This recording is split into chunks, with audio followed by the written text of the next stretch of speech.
Bienvenue à tous, Afrique Presse, l'actualité en débat sur RFI et TV5 Monde, avec dans cette ultime édition de la saison avant la trêve estivale, Denise Epoté de TV5 Monde, Sabine Sessou d'Afrique Magazine et puis Malik Diawara.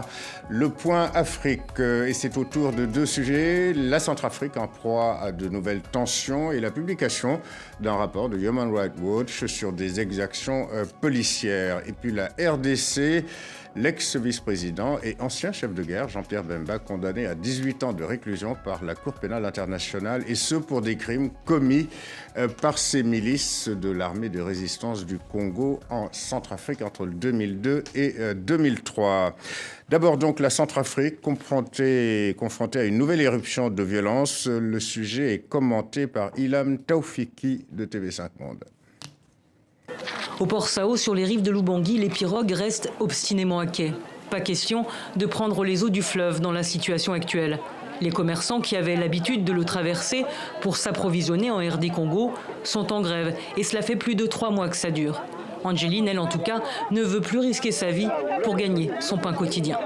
Actuellement, nous ne faisons pas de commerce parce que quand tu achètes la marchandise, ils exigent de fortes sommes. Lorsque tu refuses, ils t'intimident avec des armes. Comment peut-on commercer dans ces conditions? Nous demandons au gouvernement de les dégager et d'installer les forces armées centrafricaines. Tu achètes une petite marchandise et tu ne gagnes rien? Ils, ce sont les anti-Balaka, cette milice qui en 2013 avait pris les armes pour lutter contre les ex-rebelles de la Séléka, alors au pouvoir. Aujourd'hui, les ex-Séléka sont cantonnés au nord de la Centrafrique et les anti-Balaka de la capitale et du sud du pays se sont transformés en une horde de bandits prédateurs qui menacent et rançonnent et face auxquels les autorités semblent bien démunies. Elles en appellent à l'intervention de la MINUSCA, la force de maintien de la paix de l'ONU en Centrafrique. Nous n'avons rien à faire, nous n'avons aucune solution en vue, parce que nos forces de défense et de sécurité ne sont pas encore opérationnelles. Et nous avons essayé, voir avec la MINUSCA, si elle peut aussi sécuriser le corridor, le corridor. Mais jusqu'à aujourd'hui, nous sommes encore au stade des négociations.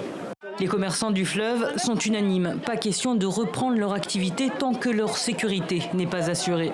Le manque à gagner est énorme pour eux, mais pas seulement. Depuis mars, depuis que l'activité est à l'arrêt, l'État ne perçoit plus les taxes payées par les piroguiers, près d'1 250 000 francs CFA par semaine. Voilà, la Centrafrique en proie à l'insécurité malgré donc ces élections. La semaine dernière, c'était, Denise, au moins 30 personnes de tuées à Bangui, la capitale, et dans le nord du pays, entre dimanche et lundi dernier, à quoi s'ajoute la mort dans des circonstances non encore établies d'un casque bleu sénégalais. Alors que la Centrafrique est donc supposée être en phase post-crise, en phase de rémission depuis ces élections, eh bien ces troubles comptent parmi les plus meurtriers depuis l'entrée en fonction fin mars du président Faustin Archange Touadéra. Et dans le sujet, on aura compris que finalement, on ne compte que sur la mission de l'ONU pour assurer la sécurité dans le pays. Oui, parce que je crois que la violence en Centrafrique perdure pour une raison bien simple, c'est que les milices n'ont jamais été désarmées. Pendant la transition de Catherine Samba-Panza, on a évoqué le fait que ce n'était pas un gouvernement légitime, donc ce n'était pas une priorité. Résultat, le PK5 est devenu une enclave au cœur même de la capitale, Bangui. Certains centrafricains disent d'ailleurs que c'est leur Kidal, c'est le Kidal centrafricain, puisque ces milices y opèrent sans foi ni loi et échappent à tout contrôle. À présent qu'il y a un gouvernement élu, comme vous le rappeliez, toute la communauté internationale devrait s'employer à l'accompagner à la reconstruction de ce pays et surtout à mettre sur pied une armée, ce qui n'est toujours pas fait. Or, ce qu'on constate, c'est que Sangaris a annoncé son départ pour la fin décembre. Les effectifs étaient déjà très réduits puisqu'ils sont passés de 3500 à 900. On constate également que les soldats ougandais, le contingent ougandais, qui était censé freiner les incursions de la RLA en Centrafrique, est aujourd'hui sur le départ. Donc, résultat des courses, c'est un appel d'air pour toutes ces milices qui sèment la terreur dans le pays. Alors, Malik, est-ce qu'on n'a pas mis finalement la charrue avant les bœufs? C'est-à-dire, pourquoi n'avoir pas opéré au désarmement, au cantonnement, bref, à la pacification du pays avant d'organiser des élections?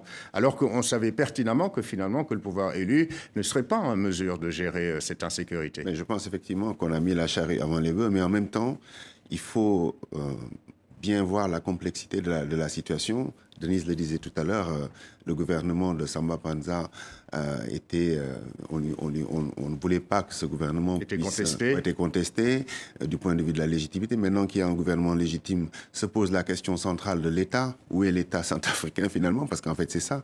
Il faut une armée, il faut une administration. Dans le reportage tout à l'heure, la journaliste a expliqué qu'il y avait une perte d'1 million par jour, donc ce qui est quand même assez énorme pour un pays qui n'a pas beaucoup de ressources. Donc en vérité, c'est un vrai casse-tête. Alors, Sabine, si dans le nord du pays, les violences ont opposé, semble-t-il, des factions rivales ces derniers jours, donc de l'ex-Séléka, le MPC et l'UPC, eh bien, à Bangui, il en va tout autrement. C'est une milice d'autodéfense, d'ailleurs, une émanation de l'ex-Séléka qui s'est affrontée à la police. Donc, une façon de dire, finalement, que les autorités légitimes ne sont pas totalement reconnues. Et ça se passait dans le quartier musulman du PK5. Oui, mais il faut aussi bien dire que les musulmans se sentent menacés. Donc si cette enclave existe, c'est parce que les musulmans se sentent menacés aussi. Ils sont minoritaires là, ils sont presque tous partis. Donc ceux qui restent à Bangui sont dans des conditions de sécurité, se sentent dans des conditions de sécurité précaires. Donc il faut aussi s'occuper de pacifier et de garantir la sécurité de tout le monde. Ce qu'on oublie de dire aussi, c'est que les policiers ont procédé à des contrôles d'identité qui ont été contestés à Bangui. Et même des interpellations.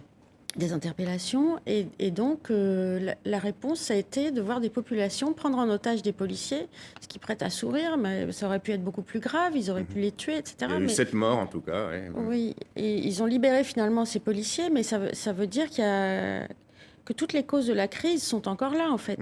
Donc, qu'est-ce qu'on fait? Je veux dire, l'urgence, c'est quoi? OK, il y a eu des élections. Il faudra mettre cette commission vérité-réconciliation sur pied. Il faudra aussi que la communauté internationale ne se désintéresse pas trop vite de la Centrafrique. C'est quand même un verrou stratégique dans l'Afrique centrale qui est en proie au chaos, dans une région qui va très mal. Donc, voilà.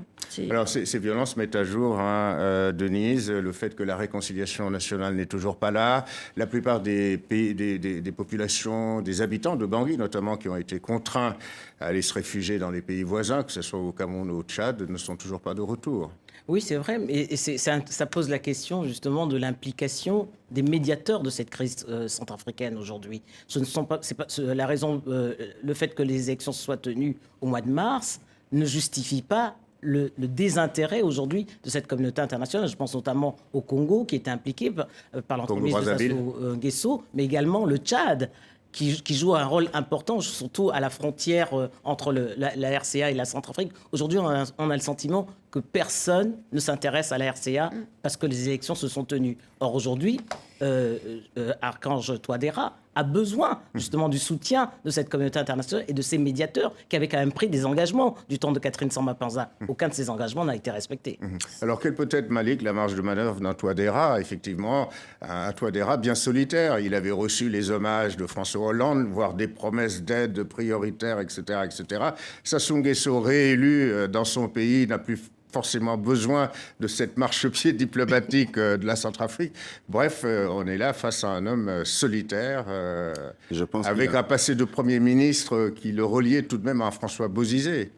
Je pense qu'il a vraiment du souci à se faire parce qu'effectivement, quand la communauté internationale se retire, que le pays est divisé, c'est-à-dire que la notion même de nation est complètement explosée parce que les populations n'ont peut-être plus envie de vivre ensemble et que sur fond de guerre religieuse, de guerre ethnique, etc., je pense qu'il a vraiment beaucoup à s'inquiéter, surtout que l'Union africaine est un peu, l'Union africaine, un peu absente. Ce que l'on constate, c'est que la configuration de son pouvoir, de son gouvernement, voire la configuration des grandes institutions du pays, ne restitue pas forcément cette dynamique de la réconciliation, cette dynamique d'une quête de sécurité. Oui, on a l'impression qu'on a distribué des prébendes, finalement. Oui, mais parce que les élections ont eu lieu, mais concrètement sur le terrain, on voit bien à travers les oppositions, Séléka, anti-Balaka, les oppositions entre même les populations, on voit bien que rien n'est réglé, les armes circulent, enfin voilà, l'autorité de l'État est plus que contestée, pour ne pas dire qu'elle est quasi inexistante. Donc je crois que c'est un pays à reconstruire, je dirais presque À partir du début, on va dire. Voilà, en fait, on n'arrête pas de dire qu'il faut reconstruire la Centrafrique, Sabine, depuis l'époque quasiment, depuis l'époque Bokassa, de l'empereur surtout, l'époque post-empereur. Alors, vous avez parlé, Sabine, tout à l'heure, de cette manque de confiance et voire le refus de reconnaître l'autorité policière. Justement, il y a l'Office de répression du banditisme qui a été épinglé dans un rapport de Human Rights Watch, notamment son chef Robert Yekwa Kété, alias le shérif, accusé d'exaction. On compte au moins 18 morts à l'actif de ce corps de police. Oui, et quand on voit la réaction du monsieur, ça fait peur. Parce qu'il dit, en gros, comment c'est pas moi qui l'ai fait, mon institution est une institution, genre on a le droit de faire tout ce qu'on veut ici. Donc, preuve de l'absence d'état de droit. La Centrafrique revient de loin, doit repartir à zéro. C'est un travail monstrueux. Je ne suis pas sûre que ce pays puisse s'en sortir dans la donne actuelle. Est-ce qu'il ne faudrait pas... Sous tutelle Je sais rien. Le mot qui fâche. Mais il est déjà sous tutelle. Je veux dire, de facto, il y a plein de pays d'Afrique comme ça qui sont inexistants parce que leurs frontières correspondent à aucune réalité depuis la fin de la colonisation. Et du coup, c'est des pays voués à l'enfer puisqu'ils n'ont pas de raison d'être en réalité. Donc, des pays quasi vassalisés. On peut presque... Au Tchad, oui, à la Somalie était sous tutelle. On ne va pas parler du Mali pour ne pas fâcher les Maliens, mais le Mali est quelque part un peu sous tutelle aujourd'hui à cause de sa grave crise de 2012. Mais ça fait un peu peur, ce vide politique. Est-ce qu'il faut que des pays comme le Cameroun... colonise la Centrafrique. Le Cameroun a un autre défi. C'est assurer sa sécurité et neutraliser Boko Haram. C'est pas la priorité. Ça ne serait peut-être pas raisonnable. Juste un dernier mot, Denise. On a vu que Touadéra, le président Touadéra, un mathématicien universitaire, compte continuer à enseigner. Est-ce bien raisonnable, quand on a beaucoup de problèmes à solutionner, de continuer à enseigner? Moi, je suis assez d'accord qu'il continue à rester, à donner ses cours de mathématiques, parce que c'est un mathématicien. Ça lui permet de garder les pieds sur terre aussi, parce qu'on a vu très souvent que ses homologues, une fois qu'ils étaient élus, plutôt que de se concentrer sur les priorités. L'un n'empêche pas l'autre. Très bien. RFI TV5 Monde, la suite d'Afrique Presse avec l'affaire Jean-Pierre Bemba, l'ex-vice-président congolais RDC et ancien chef de guerre, condamné à 18 ans de réclusion, et ce par la Cour pénale internationale. La sentence est tombée en début de semaine à La Haye, aux Pays-Bas. Le sujet est résumé par Emmanuel Godard de TV5 Monde. C'est comme s'il y avait un meeting au siège du mouvement de libération du Congo. Les militants sont en fait venus suivre la retransmission du jugement de la Cour pénale internationale. 200 personnes dans un silence religieux. Tous ici dénoncent une justice sélective. Au même moment, la Cour pénale internationale a reconnu que les principaux protagonistes des conflits à Bangui, c'était M. Patassé et Bozizé, mais il s'acharne à M. Bemba. Et le procureur n'a jamais instruit à des charges seulement à charge. La discrimination, l'acharnement contre M. Bemba, c'est ce que nous ne cesserons jamais de dénoncer. Les hommes de Jean-Pierre Bemba étaient venus soutenir en Centrafrique le président Ange-Félix Patassé, qui faisait face à une tentative de coup d'État du général François Bozizé. La Cour reproche entre autres à Jean-Pierre Bemba de ne pas avoir pris de mesures disciplinaires contre ces hommes pour leurs actes barbares sur la population. Que Jean-Pierre Bemba soit jugé par la CPI alors que d'autres ne se trouvent pas inquiétés, certains n'hésitent pas à parler ici de néocolonialisme. Jean-Pierre Bemba n'avait pas envoyé de soldats formés, c'est pour cela qu'ils l'ont condamné. Quand on voit le soldat centrafricain, le soldat français qui sont centrafricains ont commis des viols, pourquoi on n'est pas cherché Hollande pour dire qu'il n'a pas envoyé de soldats formés et ils ont commis des viols pour être condamnés comme chef hiérarchique de ce soldat-là, ou bien Ban Ki-moon. Donc voilà comment la CPI applique 2 poids, 2 mesures. Le discours ambiant, c'est que l'idée, la vision du mouvement de libération du Congo continuera de vivre avec ou sans Jean-Pierre Bemba.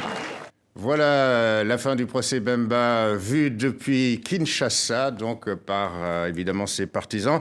Jean-Pierre Bemba, Denise, qui après avoir été jugé coupable de crimes de guerre et crimes contre l'humanité le 21 mars dernier par la chambre de première instance de la Cour pénale internationale, a donc été a écopé le 21 juin de 18 ans de réclusion. La défense a interjeté appel. Ça dit, l'ex-vice-président paie ainsi les forfaits de ces troupes de l'armée de résistance du Congo envoyées en Centrafrique entre 2002 et 2003 pour prêter main forte, on l'a dit, à l'ex-président Ange Félix Patassé face à des rebelles du général Bozizé, appuyés à l'époque par le Tchad. C'est donc le chef de guerre Bemba qui se voit punir.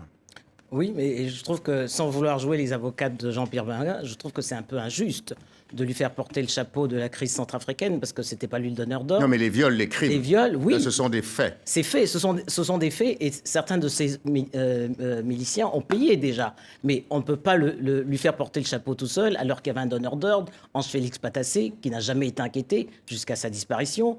Il y avait également Museveni, qui n'a jamais été inquiété. Il y avait de l'autre côté, quand même, François Bozizé également, qui est toujours en liberté. Je crois qu'on fait payer à Jean-Pierre Bemba l'arrogance qu'il a eue lors des accords de Sun City en Afrique du Sud, avant l'élection de 2006. Et très clairement, la France, les États-Unis et la Belgique avaient déjà pris fait et course pour Joseph Kabila.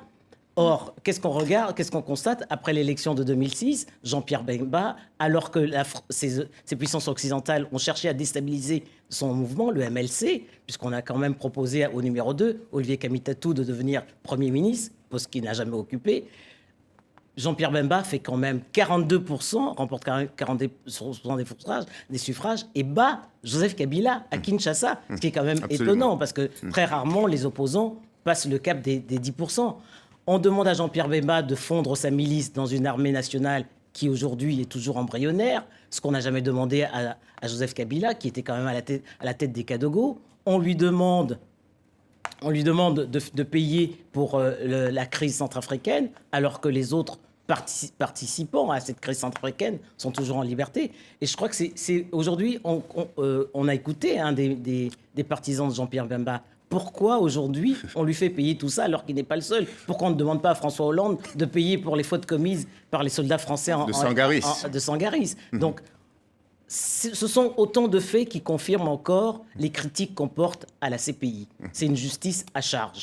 Jean-Pierre Bemba, bouc émissaire, envoyé au poteau, donc d'ailleurs à l'instigation de François Bozizé, parce que c'est François Bozizé qui a fait appel à la justice internationale pour poursuivre M. Bemba, et lequel Bozizé, on le sait, a chassé du pouvoir Ange Félix Patassé, et on sait également comment lui, son régime s'est terminé. Bref, un criminel patenté, mais qui lui n'est pas poursuivi. Donc est-ce que ça confirme effectivement l'idée selon laquelle on est encore là, une fois de plus, face à une sorte de justice internationale qui fonctionne en termes de justice des vainqueurs? Je pense que c'est évident que c'est ce qui apparaît, puisque de toutes les façons, tous les chefs des armées, ou tous les chefs, en tout cas, des différentes factions ou groupes qui ont été impliqués en Centrafrique ne sont pas inquiétés. Et puis, si on pousse le raisonnement plus loin, je pense qu'on risque d'arriver à un résultat assez catastrophique, pour la bonne et simple raison que ça signifie qu'on va poursuivre tous les chefs suprême des armées de toute la terre des exactions commises par leurs soldats. Alors évidemment, s'ils ne condamnent pas leurs soldats et qu'ils ne les punissent pas, effectivement, dans ce cas-là, leur responsabilité est entièrement engagée. Mais s'ils prennent des mesures contre ces soldats-là, et c'est d'après ce que j'ai compris, c'est le cas, il n'y a aucune raison. Donc manifestement, il y a un problème. Et puis il y a cette superposition un peu de combat interne entre Kabila et puis Jean-Pierre Bemba qu'on ne peut pas écarter. Donc là, du coup, les choses se passent comme si, en fait, la CPI a été instrumentalisée ou s'est instrumentalisée elle-même dans son analyse et dans son approche. Elle a manqué de sens politique. Moi, je trouve que c'est un peu plus compliqué que ça quand même, parce que c'est quand même bien que des gens qui sont à la tête de mouvements armés qui se livrent à des exactions doivent rendre des comptes. Mais en même temps, ce qui est injuste, c'est qu'ils soient sélectionnés sur cette base. Et il faudrait non seulement juger Jean-Pierre Bemba, mais aussi tous les chefs de tous les mouvements rebelles, ou tous les groupes armés. La tête des Kadogo. Kabila aussi. Tous les groupes armés de RDC, parce qu'à l'époque, c'était structurel en RDC. Chaque homme politique avait sa milice. Absolument. Donc, on ne peut pas lui reprocher d'être le produit d'un système. Il faudrait juger le système. Mais d'un autre côté, ça donne un signal clair aussi, surtout avant la crise qui s'annonce en RDC. C'est-à-dire que si les hommes politiques congolais sont tentés de refaire la même chose, il va y avoir peut-être des conséquences. Alors, c'est plus compliqué d'être l'opposant de Joseph Kabila que d'être dans les bottes de Joseph Kabila, c'est sûr. Mais je pense que c'est un signal qui est fort. Et puis comme Fatou Bensouda le dit quand même, tant que les hommes politiques africains ne respecteront pas les lois internationales ni leur peuple et se serviront de leur peuple comme de chair à canon, on aura des Africains dans cette cour de justice. Voilà, c'est tout. C'est vrai que ça paraît injuste, etc. Mais bon... Mais on a l'impression qu'aussi il y a certains pays qui sont évités par la CPI. Ça ferait du bien d'avoir un petit peu d'Israël et un petit peu d'autres choses, d'États-Unis même, ou de France, enfin, d'armées impérialistes qui sont sur des théâtres d'opérations un peu partout dans le monde et qui commettent des exactions. On le voit un peu partout. Il y a eu des viols en Centrafrique. Alors on dit qu'ils commettent des exactions, mais en même temps, ils contribuent à sécuriser ces pays. Enfin, que ce qu'ils apportent positivement est supérieur aux dégâts que commettent leurs soldats. En même temps, on dit de Bemba qu'il ne pouvait pas ne pas savoir. Donc ça veut dire que désormais, savoir, c'est déjà être dans une situation délicate. Mais il avait déjà sanctionné c'est une partie de ses milices. Oui, non, bien sûr. Non, parce qu'il savait, mais on l'a condamné parce qu'il ne pouvait pas ne pas savoir. Donc il ne peut pas être innocent. En fin de compte, rappelons quand même savait aussi, Museveni savait aussi, ils sont en liberté. Rappelons que l'arrestation de Bemba en 2008 a été une arrestation assez bizarre. Absolument. C'est à la dernière minute, il a été cueilli en Belgique et on venait de sortir de Le mandat d'arrêt avait été signé la veille de son arrestation. La veille de son arrestation, donc on l'a un peu pris en traître, si j'ose dire. Et puis, on sortait, Denise, de cette crise sévère qu'il avait opposée à Joseph Kabila, dont il a été le vice-président entre 2003 et 2006. Et cette crise sévère, notamment, avait abouti à une confrontation avec la garde rapprochée de Bemba et celle de Kabila. Et on a bien compris que la communauté internationale avait pris fait et cause pour Kabila le Petit. Absolument, parce qu'à ce moment-là, on avait demandé, au lendemain des élections, on avait demandé à Jean-Pierre Bemba de fondre sa milice au sein de l'armée, une armée qui n'existe toujours pas. Ce qu'il avait refusé de faire. Cette armée en RDC, elle est toujours embryonnaire, 10 ans plus tard. Mais et les Kadogo de Kabila n'ont pas été fondus dans cette armée-là. Donc, Jean-Pierre Bemba justifie sa réaction assez musclée comme il était en position de défense. On peut s'attendre à un appel beaucoup plus... à un résultat de son appel plus... Comment dire, je crains que le résultat soit vraiment beaucoup plus grave parce que... Ah oui. Ben oui, parce que je pense que... La justice ne peut pas se dédire. Déjà, le procureur, d'après ce que j'ai compris, avait demandé beaucoup plus. Donc je pense que là, il a interjeté appel, mais il prend des risques. Mais bon, c'est une question d'honneur aussi, quelque part.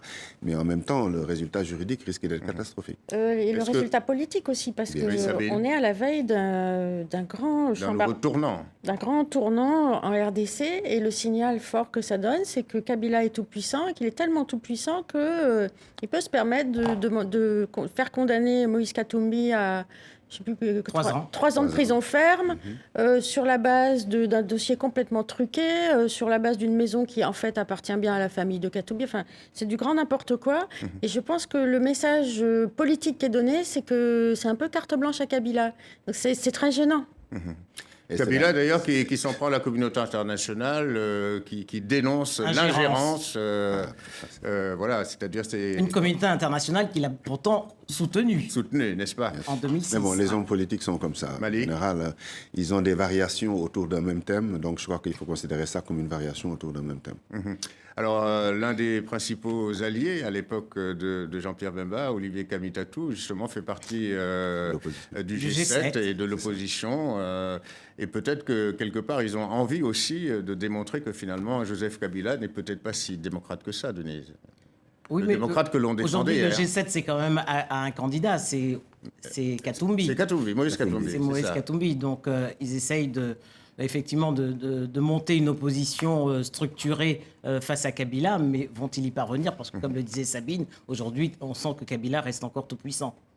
Un dernier mot, Sabine, oui. Ce qui signifie qu'on a du souci à se faire pour la suite du mandat et de l'organisation des élections, etc., etc. Non, mais non seulement du souci à se faire, mais il y a une insurrection qui vient en RDC, tout le monde le sait, et tout le monde fait comme si ça n'allait pas se produire, ou Enfin, ça va être catastrophique, cette crise-là. Il va y avoir encore une guerre. Alors que Kabila réclame à corps et à cri son dialogue national. Mais quel dialogue? Pour discuter de quoi? De ses propres erreurs? C'est lui qui était responsable. Il n'a pas fait le recensement, il n'a pas fait les choses à temps. C'est lui qui devrait être sur la sellette. Ce n'est pas les autres qui devraient être sur la sellette. Il n'y a rien à discuter. Bon, voilà. Eh bien, c'est la fin de cette émission. Merci Denise Epoté, Sabine Sessou, Malek Diawara, ainsi qu'aux équipes techniques et rédactionnelles d'Afrique Presse. Cette édition est à retrouver, bien sûr, sur les sites internet de RFI, rfi.fr, et de tv5monde.com. C'est donc la dernière édition de la saison. Rendez-vous début septembre, après cette parenthèse de l'été, que nous vous souhaitons joyeuse. Encore merci de votre fidélité à Afrique Presse.